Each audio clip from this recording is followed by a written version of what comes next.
Okay, so today we're diving into a Swedish tradition that has a pretty startling name. But trust me, the philosophy behind it is incredibly gentle, practical, and honestly, pretty profound. We're going to explore the art of death cleaning.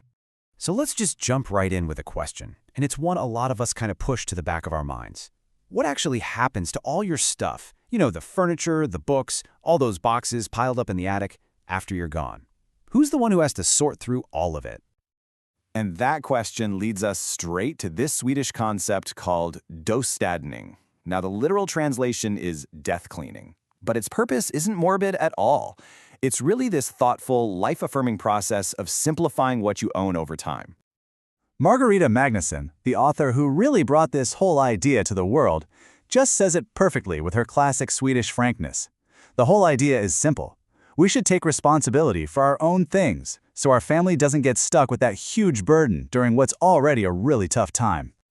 So let's really get into the philosophy here, because that's what makes this whole practice so different and, frankly, so special. This is where you really see the big difference. I mean, a lot of us know the KonMari method, right? Its big question is, does this spark joy for me? But death cleaning flips the script entirely. It asks, will this bring joy to someone else, or is it just going to be a burden? See, the focus shifts from you to the people you care about, from just personal satisfaction to the legacy you leave behind. So at the end of the day, this isn't really about tidying up your house. It's an ongoing act of love.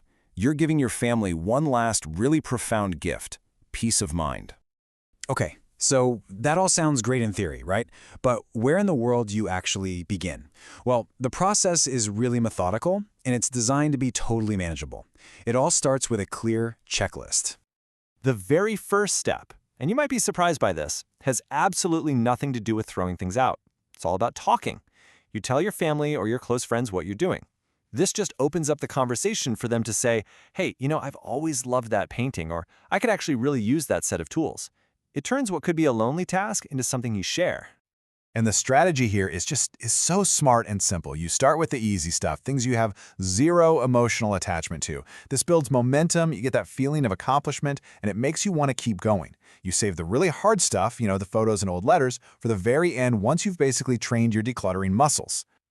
So the plan is to go for the big wins first. You tackle those out-of-sight, out-of-mind places, the attic, the garage, the shed. They're usually full of junk and duplicates and forgotten projects, and clearing them out gives you this huge psychological boost. It feels amazing.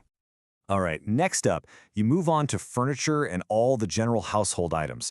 And here's a really, really clever tip. You can literally label items you're keeping for now with the name of the person who's going to get them. That bookcase your niece always says she loves, just pop a little sticker on the back with her name on it. Boom, that's one less decision your family has to make down the road.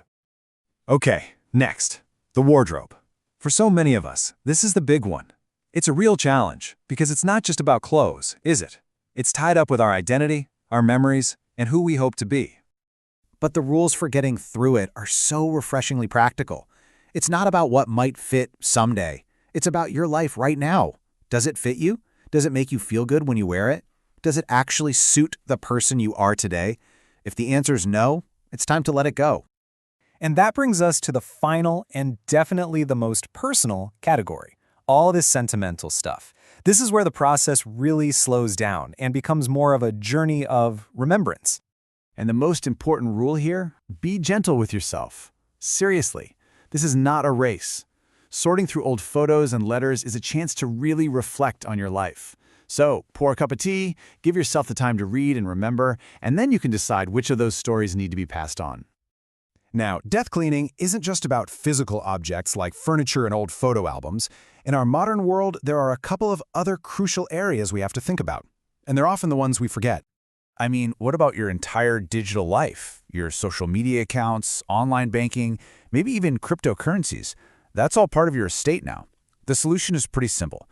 Create a secure document. Think of it as an appendix for your will that gives your executor the keys to your digital kingdom. And then there's the other stuff. The things you'd maybe rather no one else ever sees.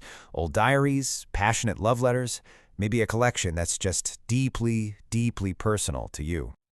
Magnusson's advice on this is just perfect. It's so pragmatic and, honestly, so liberating. You are in complete control of your own story. You get to decide which chapters are for everyone to read and which ones were just for you.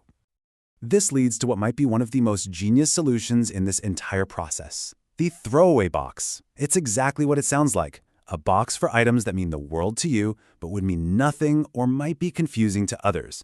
You just label it very clearly, instructing your loved ones to discard it without opening it. It lets you keep your memories and protect your privacy. So, after all that sorting and organizing and reminiscing, what's the real reward here?